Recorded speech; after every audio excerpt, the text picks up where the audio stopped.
Everyone got transported into an apocalyptic survival game. People went crazy fighting over superpowers. I was the only one who picked unlimited money. Everyone laughed and said I was an idiot, said cash would be worthless in the apocalypse. But they had no clue.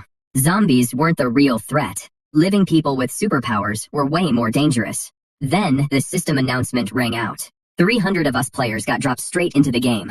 The system explained that we'd all actually died in the real world. To earn a second chance at life, we had to survive until the end in this apocalyptic game. Then came the next phase. Time to pick our starting items. I skimmed through what was on the shelf. Mostly a random mix of superpowers. Other players fought like mad to grab them.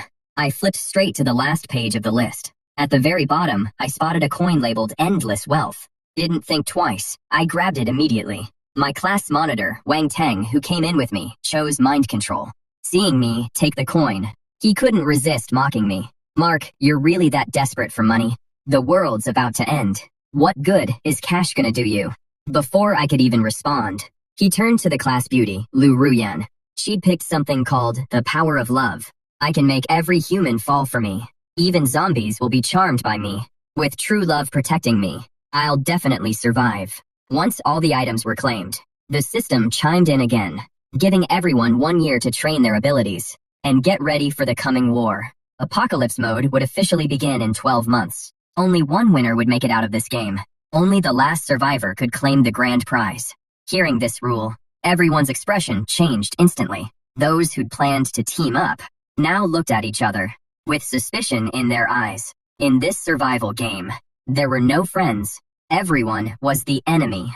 I didn't waste a single second. I got out of there. Immediately kicked off my apocalypse survival plan. I scanned the world map and set my sights on an isolated island in the Pacific, not on any fault line, outside major storm belts. Had a natural flat area, perfect for building an airstrip, surrounded by mountains that could serve as natural cover. I dropped $1 billion and bought the island outright. I casually named it Future Island and claimed I was developing it for tourism. I bought 10 massive cruise ships in one go, signed construction contracts with those NPCs, and shipped all the heavy machinery and building materials to the island. I had the NPC executives sign strict NDAs. Even they don't know where Future Island actually is. Once the cruise ships reached Future Island, the workers started building a makeshift airstrip. Then, I chartered 100 planes to fly in construction workers from all over. Those workers busted their asses day and night to keep Future Island off the grid. I bought signal jammers in advance and confiscated all the workers' phones. I built 10 ultra-reinforced fortresses on the island. All materials were top grade, highest standard, built to withstand magnitude 12 earthquakes. The exterior of each fortress was camouflaged. Satellites can't pick up anything from above. But all of this is just a smokescreen. The real doomsday bunker is underground. The underground bunker can survive nuclear strikes and biochemical attacks. Even those tunneling zombies won't break through 5 meters of solid steel. The surface fortresses have secret passages leading underground, but the passages were built extremely narrow. Only one person can squeeze through at a time. Inside, it is like a maze, even if you're lucky enough to find the right path. Getting through the main door doesn't mean you'll avoid the traps along the way. If one passage gets blown up, I can still use other passages to get back to the surface. In the apocalypse, energy is everything. To solve the power supply problem, I installed wind turbines on the island, plus tidal and nuclear power generators. Water was easy to handle too. I set up rainwater collectors and seawater desalination systems. Even dug up groundwater purification equipment that can process contaminated apocalypse water into drinkable quality. Plus instant high-temperature sterilization, instant low-temperature sterilization, ultraviolet sterilization, and chemical sterilization equipment. A wastewater treatment system specifically handles the bunker's sewage. Considering potential flooding, all walls were waterproofed. The blast doors seal airtight when closed. The underground drainage system is seriously robust. I installed multiple air purification systems, ensuring the underground shelter always has clean, abundant air. I also stockpiled 100,000 oxygen canisters, just in case I need to seal myself in the underground shelter. I built 12 separate compartments. If 1 or 2 fail, the others can take over. Each compartment has its own dedicated function. 3 of them use the latest automated farming technology, capable of growing vegetables, raising fish, and keeping chickens. I stockpiled enough supplies in 2 warehouses to last me 10 years. Medicine, food, and water. Whenever the NPCs got suspicious about my construction, I just throw money at them in tips to keep their mouths shut. Then I went to Eagleland and bought heavy weaponry, including mobile combat robots and reconnaissance drones. And since I was paying so much, I even went through black market channels to acquire 2 nuclear warheads. In a bay, somewhere, I stashed my nuclear submarine and a jet. The underground bunker has a tunnel leading straight to the submarine dock to prevent ability-wielding players from reaching the island.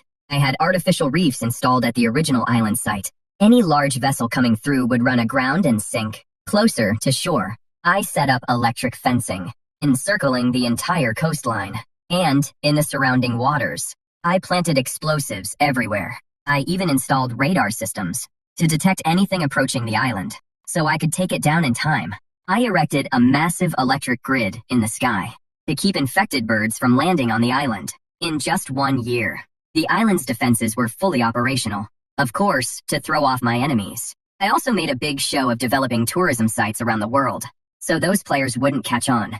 Those resorts were actually backup locations. I could fly there without refueling. After sending off the last batch of NPCs, I was the only one left on the island. I bought out a space exploration company and took control of over 6,000 satellites in orbit just to keep my internet connection alive. During that year, I acquired airlines and shipping companies worldwide. Then, in the final week, I ordered all planes and ships destroyed.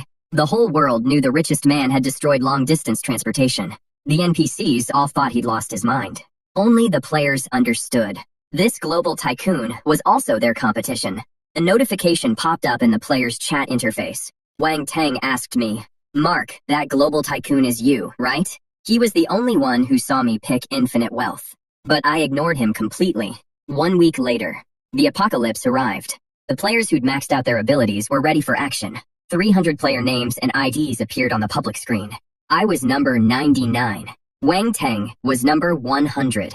Liu Yanran was number 101. Attention, the apocalypse has begun. This game will keep running until only one player is left. Nobody expected the apocalypse to kick off with a worldwide downpour. Days of nonstop rain triggered massive flooding. Future Island got hit too. But the island was so small.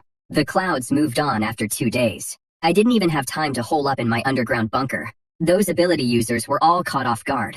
They'd arrived in this world broke too.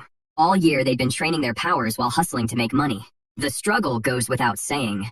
The supplies they'd stockpiled were pathetic. Only a few players who'd used their powers for crime managed to land a villa. They built a shelter in the basement. The flood hit the basement first. All their supplies were ruined. The entire villa was swallowed by the flood. Some players had built shelters in underground garages. Those flooded out completely too.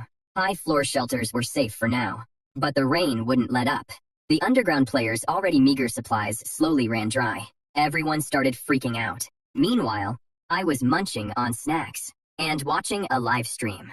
The streamer was hiding behind the curtains, secretly filming the building across the street.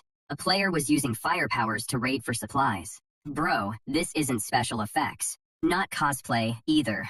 This is a real ability user.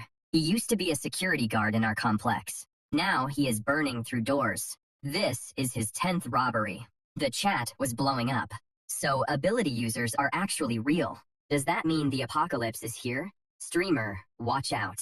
Once he is done with that building, he'll hit yours next. Is firepower reliable? Firepower, the player tipped off the NPCs. A swarm of SWAT officers rolled into the complex in rescue boats. They surrounded the building with guns drawn. The streamer's hands were shaking with excitement. Guys, this is my first time seeing a gunfight. This guard's fire is insane. He melted the steel gate in seconds. The SWAT team stormed the building. The gunfire was intense. Suddenly, a figure flew out from the rooftop and plunged straight into the flood.